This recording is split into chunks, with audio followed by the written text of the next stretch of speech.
Bismillahirrahmanirrahim. Alhamdulillahirabbil alamin wa bihi nasta'in ala umurid dunya waddin. Wassalatu wassalamu ala asyrafil anbiya wal mursalin sayyidina Muhammadin wa ala alihi wa ashabihi ajma'in.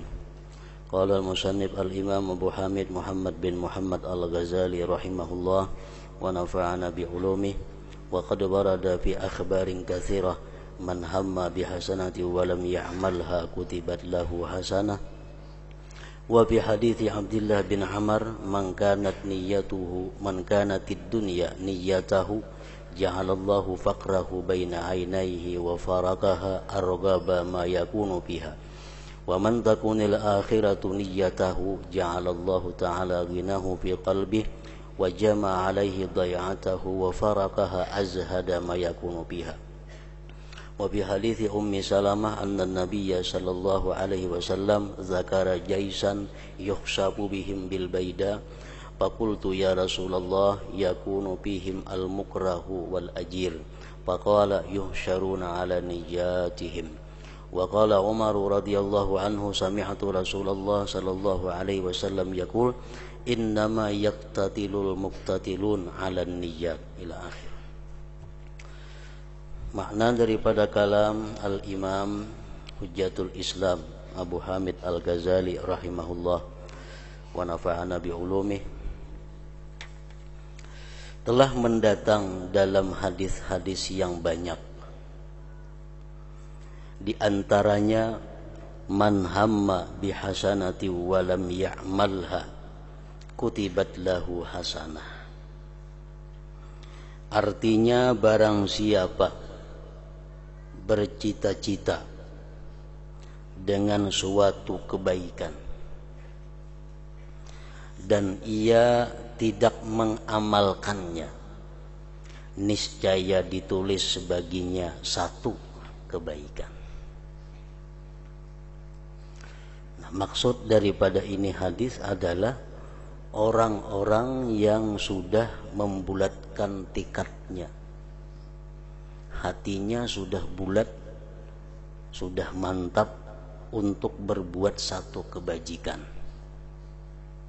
Namun karena ada sesuatu halangan yang kada bisa dihindari, sehingga dia tidak sempat atau tidak jadi melakukan apa yang diniatkannya atau dicita-citakannya itu, maka dia mendapat satu kebaikan, satu pahala di sisi Allah Subhanahu wa ta'ala. Nah, ini salah satu di antara keutamaan niat seseorang.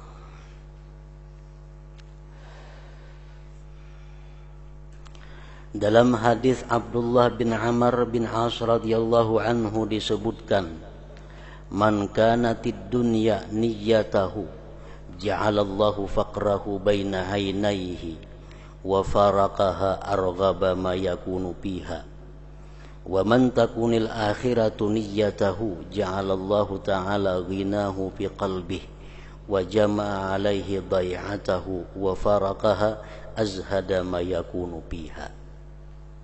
Artinya,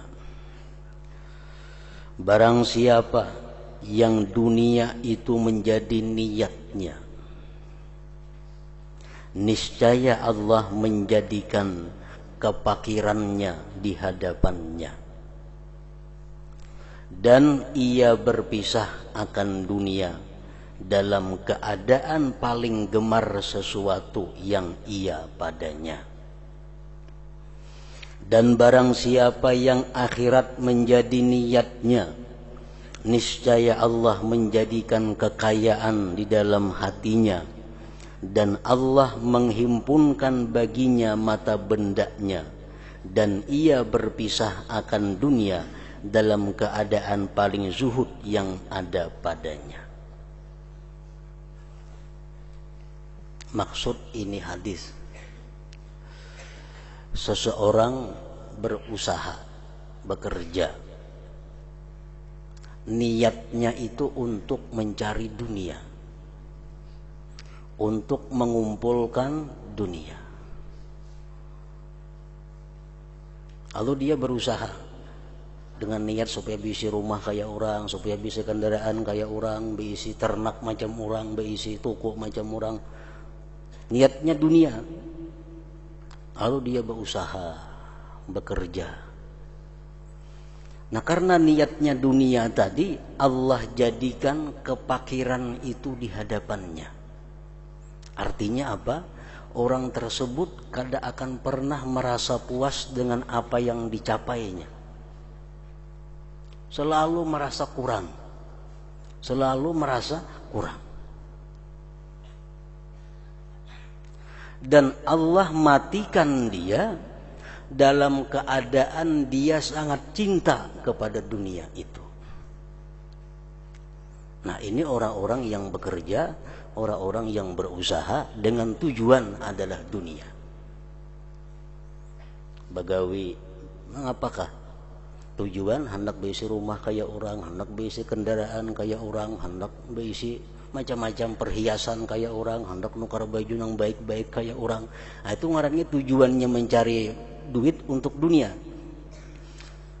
Dihukum oleh Allah, pertama hidup selalu fakir, hatinya selalu kada pernah merasa kaya, dan mati dalam keadaan sangat cinta kepada dunia.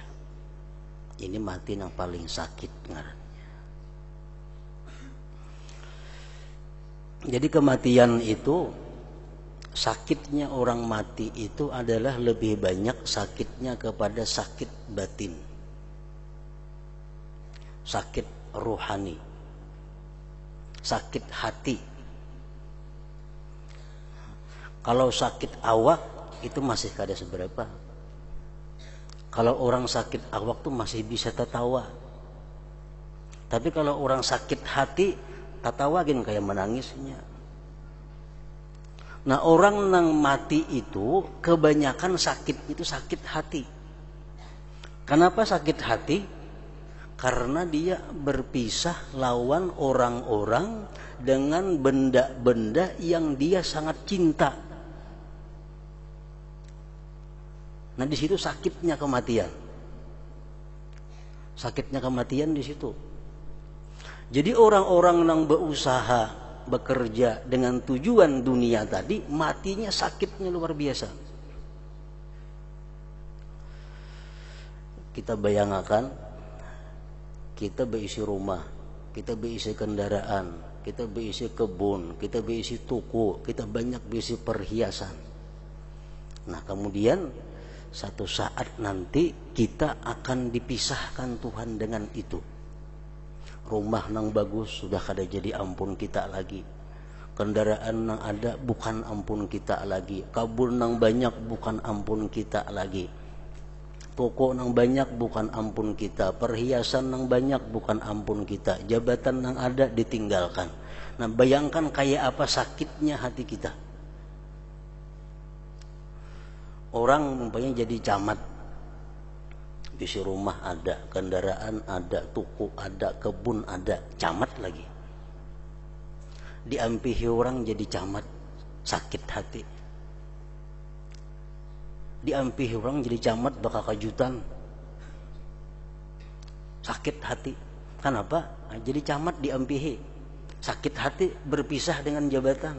Padahal rumah masih ada, kebun masih ada, toko masih ada, perhiasan masih ada, sapi kambing masih ada berisi. Hanya sebuting diambil Tuhan sudah sakit hati. Nah, orang banyak berisi harta, rumah terbakar, motor terbalik, bahumaan berhasil, sakit hati luar biasa. Padahal kambing hadangan banyak lagi berisi, tapi sudah sakit hati. Nah, kematian itu memisahkan semuaan. Semuaan yang dicintai hilang. Nah, orang-orang yang niatnya berusaha untuk dunia tadi, dia mati dalam keadaan bersangatan cinta kepada dunia itu. Bukan main sakitnya. Bukan main sakitnya.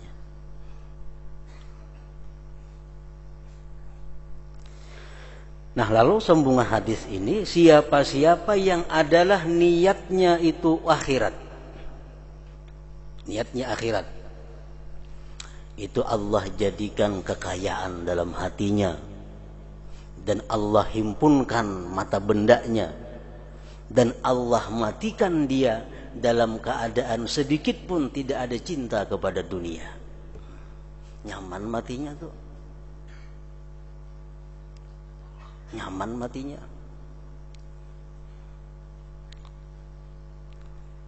Orang berusaha bekerja niatnya supaya kawan naik haji. Nah, berarti ini niat untuk akhirat. Inya bekerja berusaha dengan niat supaya bisa menafkahi anak bininya. Nah, ini niat akhirat. Orang berusaha bekerja supaya bisa berbuat baik kepada keluarga, sosial, bersedekah. Orang berusaha dengan niat supaya bisa membantu fakir miskin. Nah, ini niat benang baik. Bila kita berusaha niatnya seperti itu, Allah berikan kekayaan dalam hati kita. Hati kita akan merasa kaya dengan apa yang diberikan Allah. Hati kita akan merasa puas dengan apa yang diberikan Allah. Dan kita mati dalam keadaan sangat zuhud, sangat tidak cinta kepada dunia. Kita bisi sandal 5, 4 nang kada kita sayangi, puang payah di pelatar, sebuting nang disayangi. Nah 4 itu hilang, ada bapak ya kita. 4 tuh hilang, tapi kita kada sayang sama sandal itu, sakitlah hati. Ada apa? Kenapa? Karena kita zuhud dengan sandal itu. Kita zuhud dengan sandal itu, hilang ke 4-nya, ya tuh ada bapak. Nah, itulah orang-orang yang berusaha dengan niat akhirat, dia mati dalam keadaan sedikit pun hatinya tidak ada mencintai dunia. Matinya lalu nyaman. Wa faraqaha azhada ma yakunu biha. Dalam hadis Ummi Salamah radhiyallahu anha bahwasanya Nabi sallallahu alaihi wasallam menyebutkan tentara di mana padang pasir menenggelamkan mereka. Lalu saya bertanya, ujar Ummi Salamah, ya Rasulullah, di antara mereka ada orang yang dipaksa dan ada orang yang menjadi buruh. Maka Rasulullah SAW bersabda, yuhsyaruna ala niyatihim, artinya mereka dihalau menurut niat mereka. Ini ada pasukan perang, hendak menyerang sesuatu daerah. Sampai di tanah lapang, ditenggelamkan Allah. Maka di tanah lapang itu banyak manusia-manusia lain yang kada tentara, umpat juga tenggelam. Nah kayak apa mereka itu? Lalu jar Nabi, nanti mereka dibangkit Allah sesuai dengan niat-niat mereka itu. Umar radhiyallahu anhu berkata, saya mendengar Rasulullah sallallahu alaihi wasallam bersabda, innama yaqtatilul muqtatilun 'alan niyyat. Artinya sesungguhnya orang-orang yang berperang itu berperang menurut niat mereka. Belum tentu orang yang perang sabilillah itu baik. Tergantung niat mereka. Rasulullah sallallahu alaihi wasallam bersabda, "Idza lataqas saffani nazalatil malaikatu taktubul khalqa ala maratibihim. Fulanun yuqatilu lid-dunya, fulanun yuqatilu hamiyah, fulanun yuqatilu asabiyah. Ala fala taqulu fulanun qutila fi sabilillah, faman qatala litakuna kalimatullah hiyal ulya fahuwa fi sabilillah." Artinya apabila dua barisan perang bertemu, Islam lawan kafir, dua pasukan bertemu, maka malaikat turun untuk menulis manusia menurut tingkatan mereka. Si fulan berperang karena dunia. Si fulan itu berperang untuk mencari harta pampasan perang. Walaupun inya mati dibunuh orang kafir, ini orang kada sabilillah. Si fulan berperang karena marah. Aku saling sarikan lawan si fulan itu lawan si kafir itu hendak membunuh, kada wani rahatan berperang pas bertemuan nih. Balas dendam. Si fulan berperang karena fanatik golongan, kabilah-kabilah, suku-suku. Ingatlah, janganlah kamu berkata si fulan terbunuh fi sabilillah, maka barang siapa berperang agar agama Allah itu paling tinggi, maka ia di jalan Allah. Jadi kita jangan hendak mengatakan si fulan itu adalah fi sabilillah. Orang nang sabilillah itu orang yang berperang dengan tujuan meninggikan agama Allah Subhanahu wa ta'ala.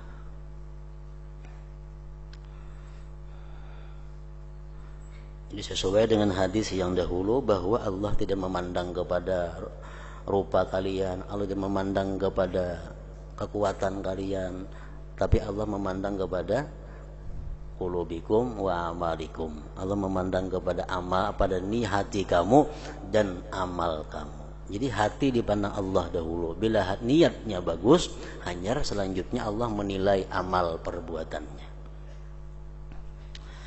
Dari Jabir radhiyallahu anhu, dari Rasulullah sallallahu alaihi wasallam bahwa beliau bersabda, yub'atsu kullu 'abdin 'ala ma mata 'alaihi. Artinya setiap hamba dibangkitkan menurut apa yang ia meninggal dunia atasnya. Apa niatnya? Dalam hadis Al-Ahnaf dari Abi Bakrah bahwa Rasulullah sallallahu alaihi wasallam bersabda, "Idzal taqal muslimani bisayfayhima fal qatilu wal maqtulu pinnar." Qila ya Rasulullah, hadzal qatilu fama balul maqtul? Qala li'annahu arada qatla sahibih. Artinya, apabila dua orang muslim bertemu dengan pedang keduanya, sama pada orang Islam bakalahi bepedang kedua-duanya, belading kedua-duanya, maka yang membunuh dan yang dibunuh berada di neraka kedua-duanya. Nang dibunuh masuk neraka, nang membunuh pun masuk neraka juga. Ditanyakan, wahai Rasulullah, ini yang membunuh masuk neraka, kan wajar aja membunuh. Wajar membunuh masuk neraka. Maka bagaimana keadaan orang yang dibunuh masuk neraka? Kenapa yang dibunuh masuk neraka juga? Beliau bersabda, karena ia berkehendak membunuh temannya. Tapi tak dahulu orang, misalnya pada belading. Nah, jadi nang saikong itu masuk neraka karena amal perbuatannya, nang saikong masuk neraka karena niatnya. Karena niat.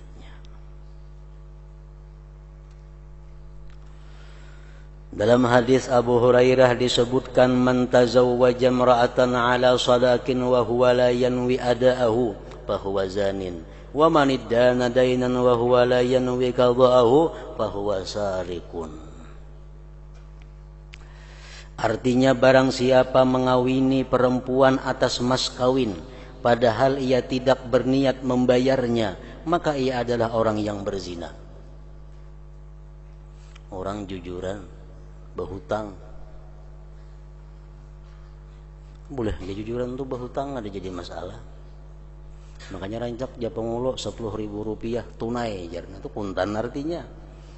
Bila kata disebut tunainya itu boleh jadi 2 tahun hanya dibayari. Orang terima menikahi pulanah binti pulan dengan mahar 10.000 rupiah. Kada ada tunainya, kain lagi bayar kada bapak juga. Tapi bila Japangulo berbuat tunai, nah yang itu bayar ya lagi. Nah, orang mengawini perempuan ini dengan niat pacang kada bayar jujuran. Berniat sudah berhutang, pacang kada dibayari, maka dia hukumnya berzina dengan perempuan itu. Nang laki-lakinya Jepang nih. Berzina. Kenapa? Karena niatnya. Padahal berakad nikah, bersaksi, berpengulo, beruhan. Cuma karena niatnya pacang kada bayar jujuran, dihukumkan sebagai zina. Dan barang siapa berhutang suatu hutang sedangkan ia tidak berniat melunasi hutangnya, maka ia adalah pencuri. Berhutang Di hati sudah banyak pajang kada bayar. Nah, itu dicatat oleh Allah sebagai pencuri. Tapi barang siapa berhutang dengan niat membayarnya, nah Allah akan membantu membayarnya. Bila kada tabayar dalam dunia, di akhirat kena Allah akan membayarkannya. Nah itu orang berhutang tapi niatnya baik, bujur-bujur hendak membayari kena. Kada tabayari, kada tidak dibayarkan, mati Allah kena membayarinya.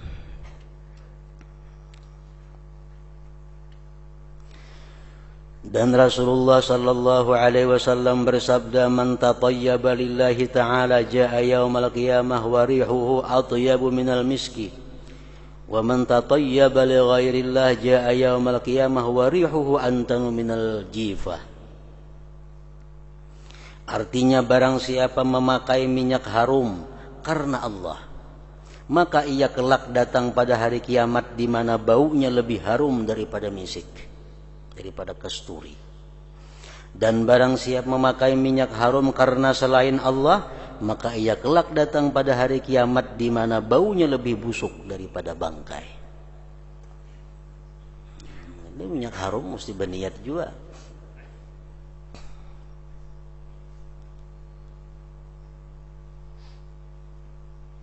Minyak harum perkara yang mubah pada dasarnya, perkara yang dibolehkan itu pada dasarnya. Dalam kitab Qutul Qulub disebutkan demikian, bahwa minyak harum itu adalah perkara yang mubah pada dasarnya. Nah, lalu tergantung niat kita. Niat kita baik, dia akan membawa pahala. Niat kita kada baik, dia akan membawa kepada dosa. Dalam kitab Manhajus Sawi dijelaskan bahwa kalau kita berminyak harum, supaya kita banyak mendapat pahala dengan berminyak harum itu, maka diperlukan beberapa niat yang baik supaya pahala dan di akhirat kita bau harum lebih daripada bau harumnya kasturi. Yang pertama, kita berniat berminyak harum itu ittiba' sunnatir rasul, mengikuti sunnah Rasul. Rasulullah ketujuh sih berminyak harum, jadi aku ketujuh juga.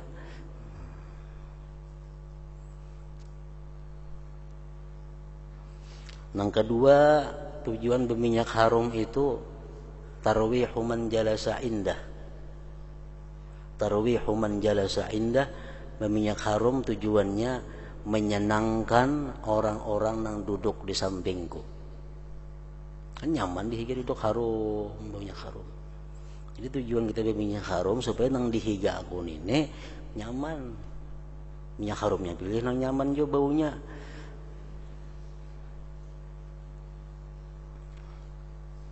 Tarawihu man jalasa indah. Yang ketiga, tujuan berminyak harum itu adalah daf'ur rawaihil karihah al-mu'dhiyah lil ghair. Aku berminyak harum ini tujuannya adalah menghilangkan bau nang kada nyaman, nang bisa mengganggu orang lain. Kita berminyak harum sebelah nyobalah kada, bapak juga. Nah jadi kita berminyak harum ini tujuannya supaya menghilangkan bau nang kada nyaman, nang mengganggu orang lain. Kan ada hadis Nabi yang mengatakan, jadi Nabi, orang-orang nang makan bawang mentah itu jangan umpat berjamaah di masjid kami. Kenapa? Bau awaknya mengganggu orang di sekitarnya.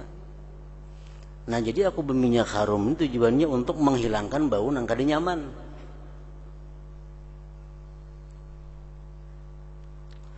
Yang keempat, berminyak harum itu tujuannya adalah hasmu babil ghibah. Hasmu babil ghibah artinya apa? Menutup pintu gibah. Karena mun kita kada berminyak harum sampai orang nanti bau banget katiak. Nah, lalu jadi dosa orang menggibah seorang. Karena apa? Karena seorang kada berharum-harum. Nah, jadi baharu haram itu termasuk tuh niatnya adalah untuk menutup pintu ghibah. Mau ghibah orang jadi berdosa gara-gara kita. Nang kalima tujuan berminyak haram itu ziyadatul akli, menambah akal. Jadi Imam Syafi'i man tabarihuhu zada akluhu. Orang yang selalu harum baunya selalu bertambah akalnya.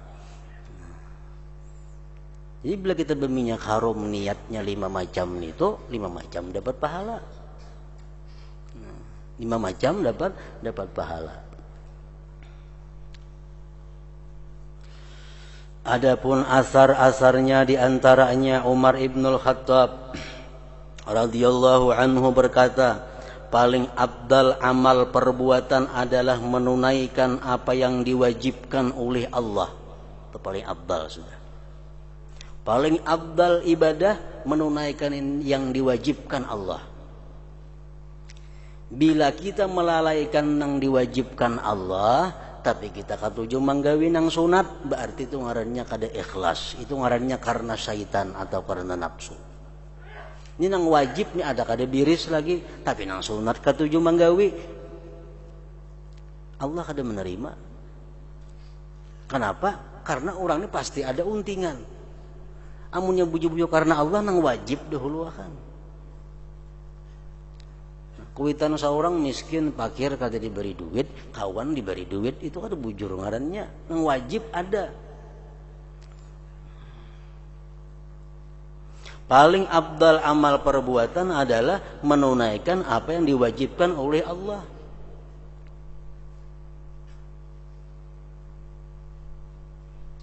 Amanang kayak bini-bini lawan laki kada bagus kelakuan, lawan laki kada baharum-harum, kada beberasi, sudahkah orang lain baharu-harum beberasi lamah lembut kelakuannya kada bujur bini-bininya.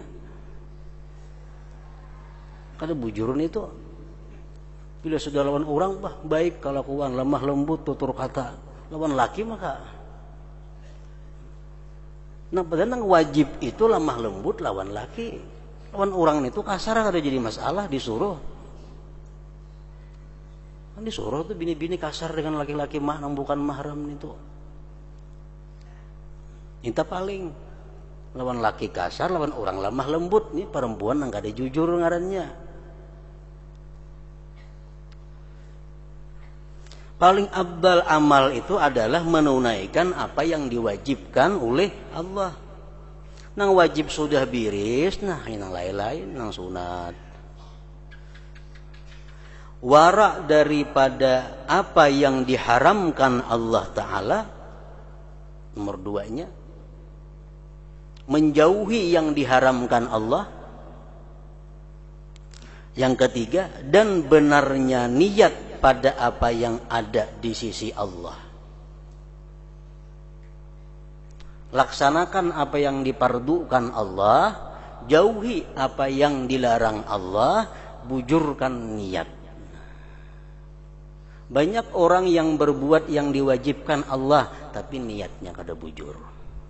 Ada orang nang wara menjauhi yang diharamkan Allah, tapi tujuannya supaya dipuji orang, niatnya kada bujur.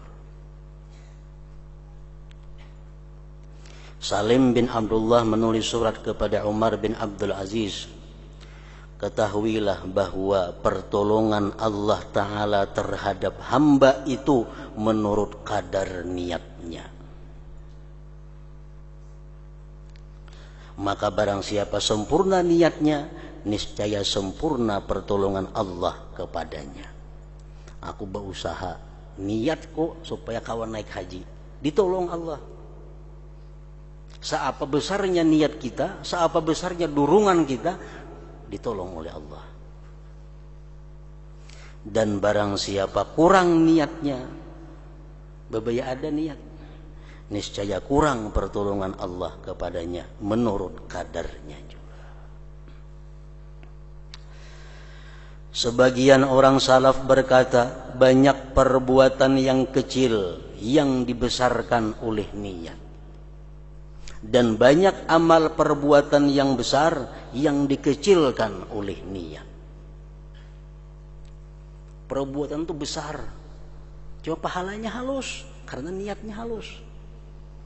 Ada amal perbuatan inting tapi niatnya besar, dibesarkan oleh Allah. Macam minyak harum tadi, inting, culitan sekali samprut, inting. Tapi niatnya macam-macam. Mencontoh Rasulullah kata juga harum, menyenangkan orang yang duduk di sampingku, menambah akalku, menutup pintu gibah orang. Macam-macam niatnya, jadi ganal pahalanya. Nah, perbuatan yang besar karena niatnya halus, jadi halus. Naik haji itu ganal perbuatannya. Dan pahalanya pun saling ganalan naik haji, surga jaminannya. Al-hajjul mabrur laisa lahul jaza illal jannah. Haji mabrur tidak ada balasan kecuali surga. Nah, ganal benar haji itu nilainya. Tapi haji ini bercampur niatnya. Naik haji. Bak naik haji membawa ruko ada juga, saya berjual di situ. Membawa jamu-jamu ada juga, membawa obat KB ada juga di situ payo, macam-macam bisnis dibawai. Lalu haji jadi halus setinggal, dikecilkan oleh niatnya. Jadi mau haji aja melulu, jangan dicampur membawa macam-macam itu.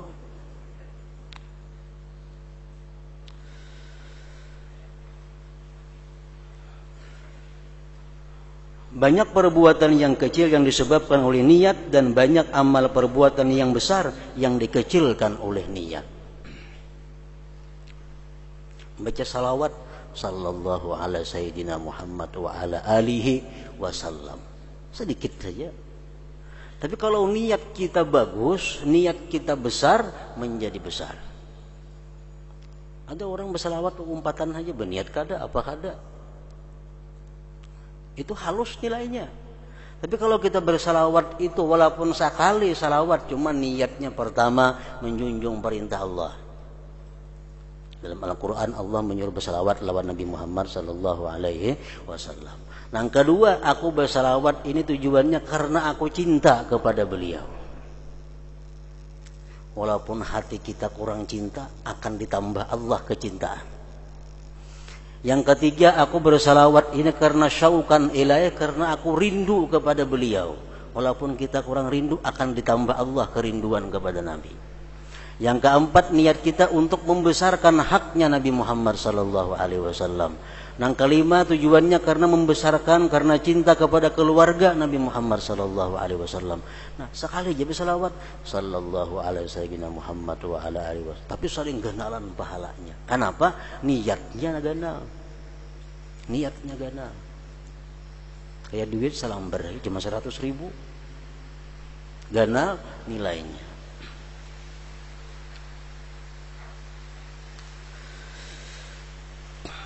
Daud At-Tai berkata, orang baik itu himmahnya adalah takwa. Maka jikalau semua anggota tubuhnya bergantung dengan dunia, niscaya niatnya mengembalikannya pada suatu hari kepada niat yang baik. Dan demikian pula orang yang jahil itu, orang yang tidak belajar itu, yang tidak mengetahui itu, dengan kebalikan demikian. Orang yang baik, orang yang takwa, orang yang berilmu, walaupun dia hidup di lingkungan harta, tapi satu hari karena niatnya baik, dia akan kembali kepada baik.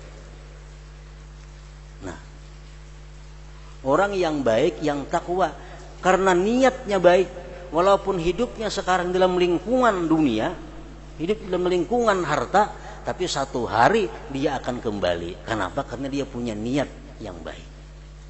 Nah, orang nang kada tahu, orang nang kada mengerti, nang jahil, walaupun dia hidup dalam lingkungan agama, hidup selalu di pengajian, tapi akhir satu hari dia akan kembali kepada dunia.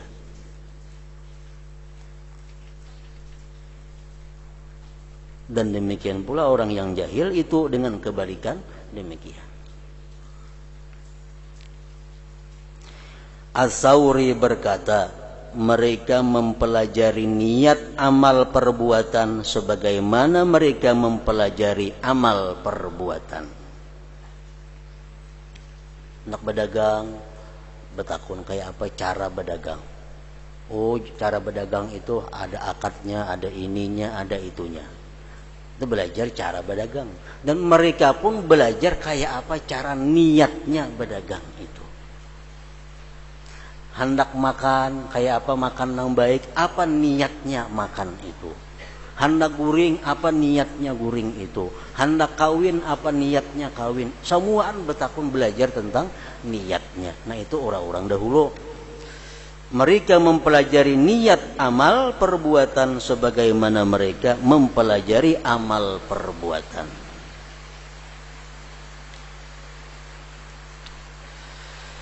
Sebagian ulama berkata, carilah niat bagi amal perbuatan sebelum amal perbuatan. Sebelum hendak menggawe sesuatu, cari niatnya dulu. Besah Jakub. Hendak apa-apa, hendak kemana-mana, niatnya dulu. Ngapa niatnya? Carilah niat bagi amal perbuatan sebelum amal perbuatan. Dan selama kamu terus-menerus berniat kebaikan, maka kamu dalam kebaikan. Kita duduk di masjid jam 5 kamarian. Duduk di masjid. Kenapa duduk di masjid? Niatnya menunggu maghrib. Menunggu maghrib niatnya. Duduk di masjid. Manu taguringan duduknya. Tapi niatnya menunggu maghrib. Nah, mulai pukul 5 sampai maghrib, ia dicatat Allah sebagai orang yang selalu sembahyang maghrib. Selalu kebaikan. Karena niatnya tadi.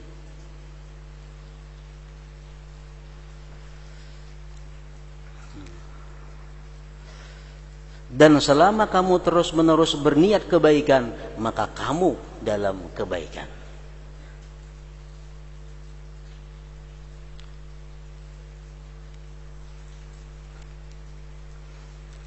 Sama orang nang menunda pembayaran hutang karena orangnya kada mampu. Disebutkan dalam kitab nang dahulu, dijelaskan bahwa kalau kita menagih hutang, hutangnya berapa? 10.000 rupiah.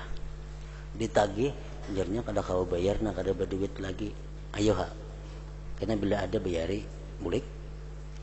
Berapa hari inya belum bayar? Nah setiap hari kita dihukumkan bersedekah 10.000 rupiah. Kenapa? Karena niat kita memberi kemudahan, keringanan kepada orang untuk membayar hutang kepada kita.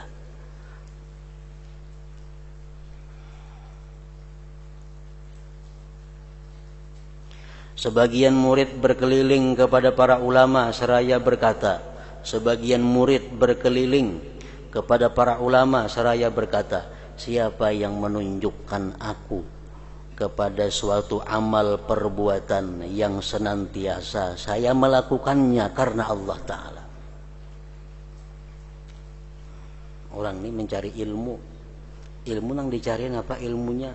Kayak apa supaya beramal itu karena Allah terus. Mencari ilmu itu yang dicari. Keliling kemana-mana. Mencari suatu amal perbuatan yang senantiasa saya melakukannya karena Allah Ta'ala.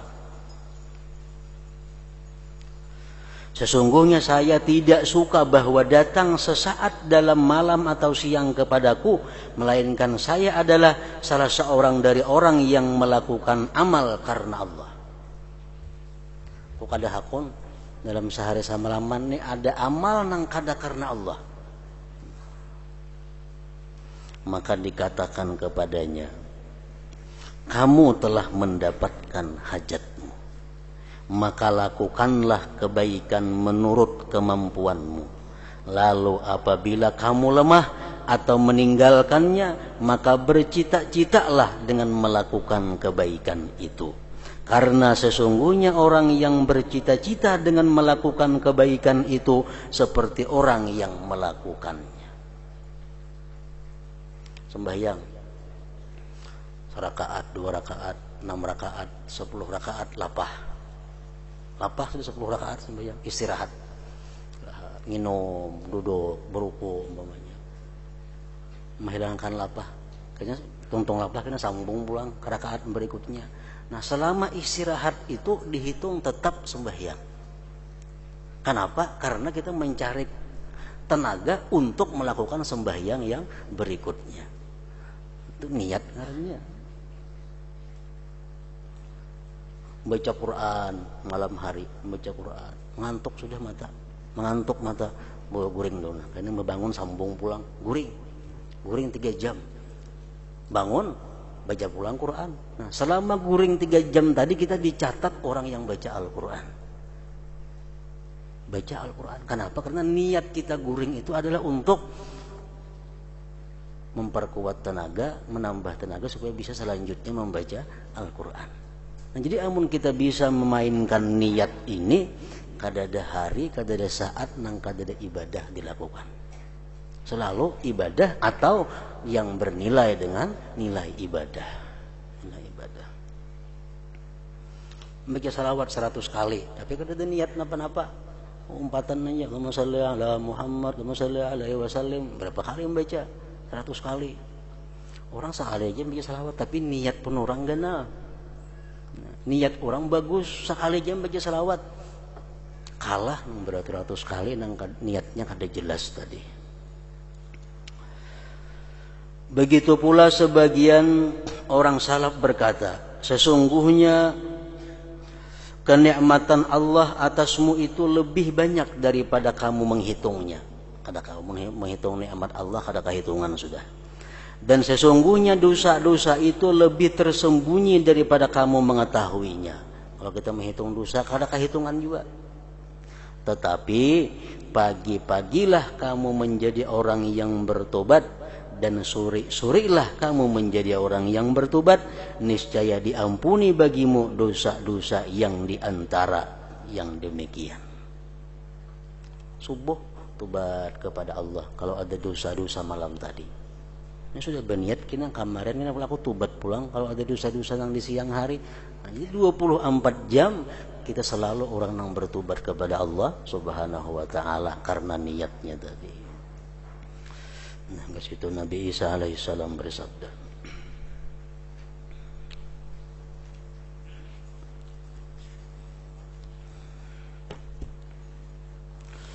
afdalul dzikri fa'lam annahu la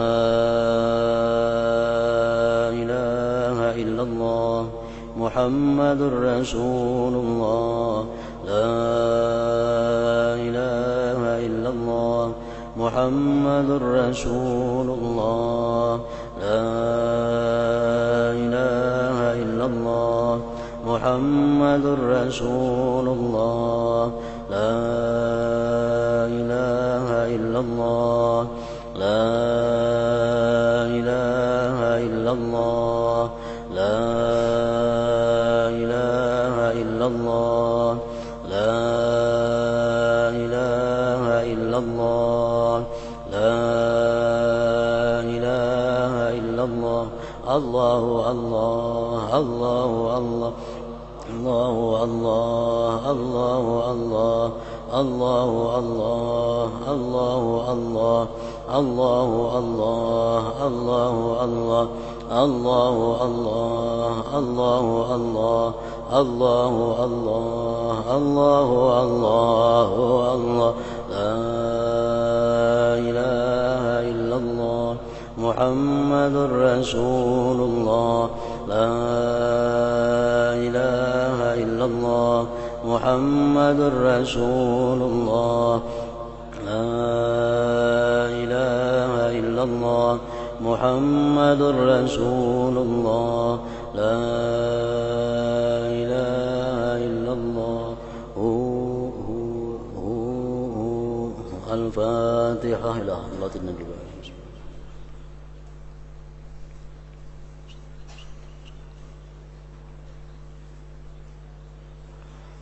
فيا أيها الراجون منه شفاعة صلوا عليه سلموا تسليما اللهم صل وسلم